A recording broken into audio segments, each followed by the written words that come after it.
अस्सलाम वालेकुम नाजरीन, मैं आरजू अंसारी आज के इस नए वीडियो में आप लोगों को नमाज में किस तरीके से दुआ मांगे मैं आप लोगों को बताऊंगी। जब दुआ मांगे तो कभी भी आप लोगों को मकरूह वक्त में दुआ नहीं मांगना चाहिए। तो आज मैं आप लोग बताऊंगी कि नमाज में किस तरीके से दुआ मांगे, इसलिए वीडियो स्किप मत करिएगा वरना आप लोग नहीं समझ पाएंगे। हम सभी को अपने अल्लाह ताला से हर चीज की खातिर दुआ मांगना चाहिए, क्योंकि अल्लाह के अलावा कोई देने वाला नहीं है और हमारा रब मांगने वालों को बहुत पसंद करता है। हम सभी मोमिनों का अल्लाह ताला के साथ एक बहुत ही मजबूत और कभी ना टूटने वाला रिश्ता है। हम सभी को जिंदगी के हर वक्त हर मोड़ पर अपने रब की जरूरत पड़ती है, क्योंकि सहारे की जरूरत इंसान को हर वक्त होती है। ऐसे में हम सभी को अल्लाह ताला से सहारा चाहिए और अल्लाह ताला से राबता करना चाहिए। दुआ मांगने के लिए सबसे बेहतर और आला तरीका ये है कि दुरुस्त तरीके से गुस्ल और वुजू मुकम्मल करने के बाद किबला रुख यानी काबा शरीफ की तरफ मुंह करके बैठ जाइए। यहाँ पर ध्यान देने वाली बात यह है कि आपको जिस तरीके से तशहुद यानी कि अत्तहियात पढ़ते वक्त हम नमाज में बैठते हैं, उसी तरीके से दुआ मांगते वक्त भी बैठना है। ये दुरुस्त तरीका है।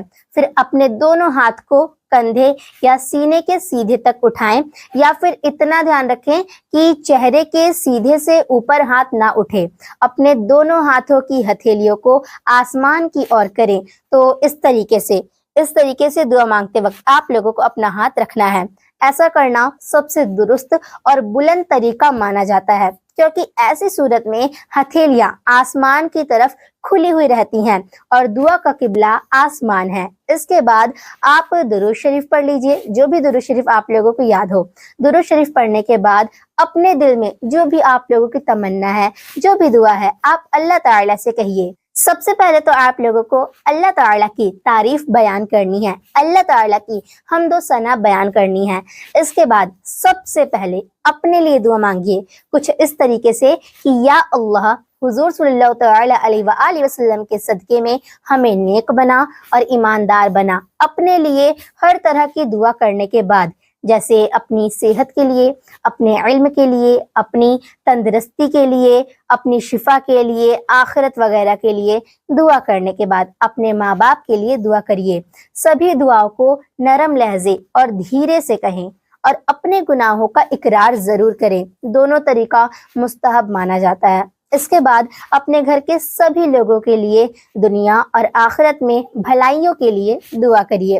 फिर इसके बाद और लोगों के लिए दुआ करिए, दुनिया की खातिर भी दुआ करिए, इस तरह कि ए दोनों जहान के मालिक, ए रब्बे कायनात, इस दुनिया के सारे लोगों को परेशानी से निजात फरमा। अपने रब के सामने रोइए, गिड़गिड़ाइए इस तरह से कि जैसे एक बच्चा अपनी तमन्ना पूरी कराने के लिए रोता है, गिड़गिड़ाता है।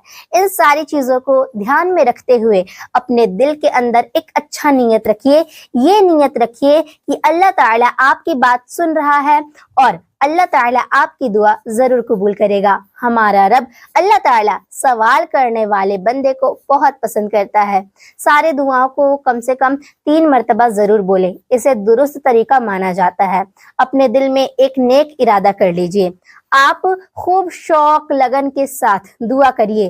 दिल से पूरी कोशिश और लगन के साथ दुआ मांगिए और दिल पूरी तरह मुतवज्जह हो और अल्लाह ताला से गुमान रखिए। सबसे पहले अपने लिए दुआ करिए, उसके बाद अपने घर वालों के लिए दुआ करिए और लास्ट में ऐसा जरूर कहें कि ए अल्लाह, तू दिलों की बात जानता है, हमारे नेक और जायज तमन्नाओं को कबूल कर। अब लास्ट में भी आप लोगों को 3 मरतबा दुरूद शरीफ पढ़ना है। जो भी दुरूद शरीफ आप लोगों को याद हो उसको पढ़ लीजिए। उसके बाद लास्ट में बिहक़ ला इलाहा इल्लल्लाह मुहम्मद रसूलुल्लाह सल्लल्लाहु अलैहि वसल्लम, इस तरीके से आप लोगों को अपने अंगूठे को चूमना है। उसके बाद अब मैं आप लोगों को बैठने का तरीका बताती हूँ। बैठने का सबसे दुरुस्त तरीका यही है कि आप लोग जैसे तशहुद में बैठते हैं, नमाज पढ़ते वक्त जिस तरीके से तशहुद में बैठते हैं, उसी तरीके से आप लोगों को दुआ मांगते वक्त बैठना है। ये दुआ मांगने का सबसे दुरुस्त तरीका है। पलथी मारकर या दोनों पांव को समेट कर बैठना नहीं चाहिए। अगर किसी को दुरुस्त तरीके से बैठने में कोई परेशानी है तो वो किसी भी तरीके से बैठ सकता है। दुआ मांगने का तरीका मैं आप लोगों को अच्छे से समझा देती हूँ। किबला की तरफ मुंह करके बैठें, हाथों को आसमान की ओर रखना है। मांगने वालों की तरह दोनों हाथों को ऊपर उठाकर मांगना है। दोनों हाथ खुला रखें। दुरूद शरीफ पढ़ें 3 मरतबा, जो भी दुरूद शरीफ याद हो। अपने लिए दुआ करिए, घर वालों के लिए दुआ करिए और तमाम मोमिन और मोमिनात के लिए दुआ करिए। हर दुआ को कम से कम 3 मरतबा आप लोगों को बोलना है और लास्ट में भी 3 मरतबा दुरूद शरीफ पढ़ लीजिए, जो दुरूद शरीफ आप लोगों को याद हो। अब मैं आप लोगों को दुआ में हाथ उठाने का तरीका बताऊंगी।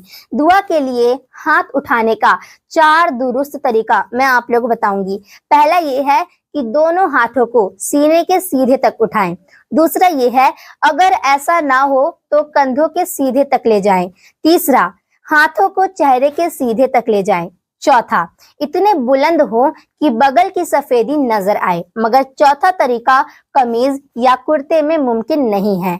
एक बात का और ध्यान रखें कि आपके हाथों का किबला आसमान की तरफ होना चाहिए। जब भी दुआ करें, इन सारी बातों का आप लोगों को ख्याल रखना है। अब मैं आप लोगों को दुआ के लिए वक्त बताऊंगी और हालात बताऊंगी। कहने का मतलब ये है कि किस वक्त में और किन परेशानियों में दुआ की कबूलियत की ज्यादा उम्मीद होती है। चलिए जानते हैं।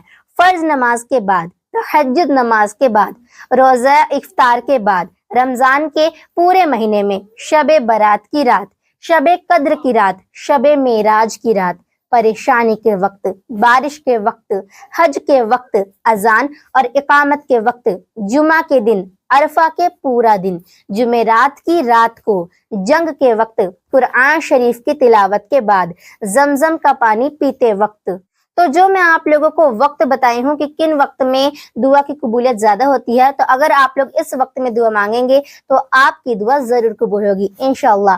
अब मैं आप लोगों को बताऊंगी किन लोगों की दुआ जल्दी कबूल होती है। ऐसे लोगों की दुआ जल्दी कबूल होती है जो मजबूर और सितम रसीदा लोग होते हैं। बाप की दुआ, इमाम आदिल की दुआ, हर अच्छे काम करने वाले की दुआ, माँ बाप के फर्मा बरदार की दुआ, मुसाफिर की दुआ, रोजादार की दुआ, मोमिन की मोमिनों के लिए दुआ, उम्रा करने वालों की दुआ, खुदा को याद करने वाले लोग, तन्हा लोग जिसे अल्लाह ताला के सिवा कोई दिखाई ना दे, जमात वालों की दुआ। किन जगहों पर दुआ कबूल होती है चलिए ये भी बताती हूँ। तवाफ की जगह, मुत्तजिम के पास, मिजाब के नीचे, बैतुल्लाह के अंदर, सफा और मरवा पर, मकाम इब्राहिम के पीछे, मैदान अरफात में, मुजदलिफा में, मीना में जहां 10वीं तारीख को हाजी जमरों पर कंकरियां मारते हैं। अब मैं आप लोगों को बताऊंगी कौन सी दुआ नहीं करनी चाहिए। यहाँ पर मैं आप लोगों को जितनी भी बातें बताऊंगी उसको आप लोग अच्छे से समझिएगा। दुआ में हद से ज्यादा मत बढ़िएगा। इसका मतलब ये है कि ऐसी दुआ ना करे जो नामुमकिन हो, जैसे आसमान पर चढ़ने की तमन्ना करना। इसी तरीके से जो चीजें मुहाल है उसे मत मांगिएगा और बेफायदा दुआ मत मांगिए। ऐसी दुआ मत करिए जिसका असर आप किसी फायदे के तौर पर कर रहे हो। ऐसी दुआ मत करिए जो आपके लिए आगे चलकर परेशानी का मकसद बने, जैसे इतना पानी दे दे कि सब चीजें खत्म हो जाए और पानी फिर खत्म करने की दुआ करें। गुनाह की दुआ नहीं करनी चाहिए। इस तरह की दुआ मत करिए जैसे मुझे परायों का माल मिल जाए या कोई फासिक जिना करे।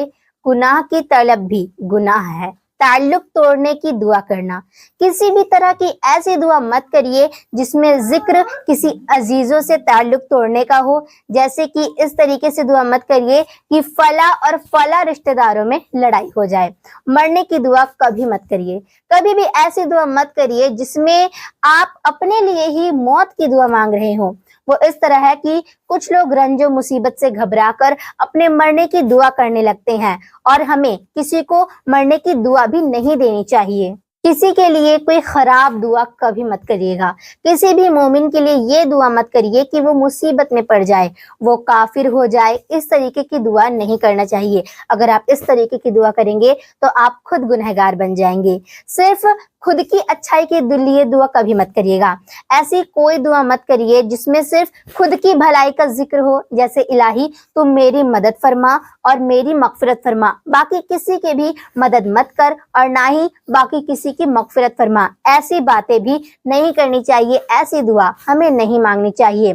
दुआ में इधर उधर देखने के नुकसानात मैं आप लोगों को अब बताऊंगी। हमारे और आपके बीच बहुत सारे ऐसे मोमिन भाई और बहन हैं जो दुआ के दौरान इधर उधर देखते रहते हैं, ताकते झांकते हैं, नाखून वगैरह या अपने दांतों से कुतरते रहते हैं। एक हदीस के मुताबिक ये है कि दुआ जब इतनी अजीम शान इबादत ठहरी तो फिर शैतान क्यों ना इस इबादत में खलल अंदाज करे। हमें और आपको इस बात का जरूर ध्यान रखना होगा कि दुआ मांगते वक्त इधर उधर देखते रहना, नाखून वगैरह से खेलते रहना, उंगलियों को चिटकाना, ये लापरवाही और गफलत की अलामत है। ऐसे में हम सभी को चाहिए कि जब भी दुआ करे जाहिरी बदन की अजीजी और इंकिसारी के साथ दिल भी हाजिर हो और दुआ की कबूलियत का यकीन भी रखे। इस बात का जरूर ख्याल रखें कि दुआ के दौरान इधर उधर देखने से नजर का कमजोर होने का अंदेशा भी होता है। तो इस वीडियो में मैं आप लोगों को मुकम्मल और दुरुस्त तरीका बताई हूँ कि किस तरीके से नमाज के वक्त हम दुआ मांग सकते हैं।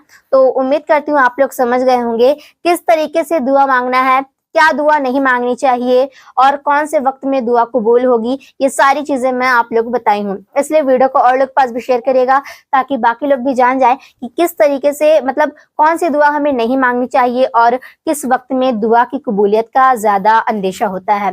तो मिलती हूँ अगली वीडियो में। अस्सलामु अलैकुम।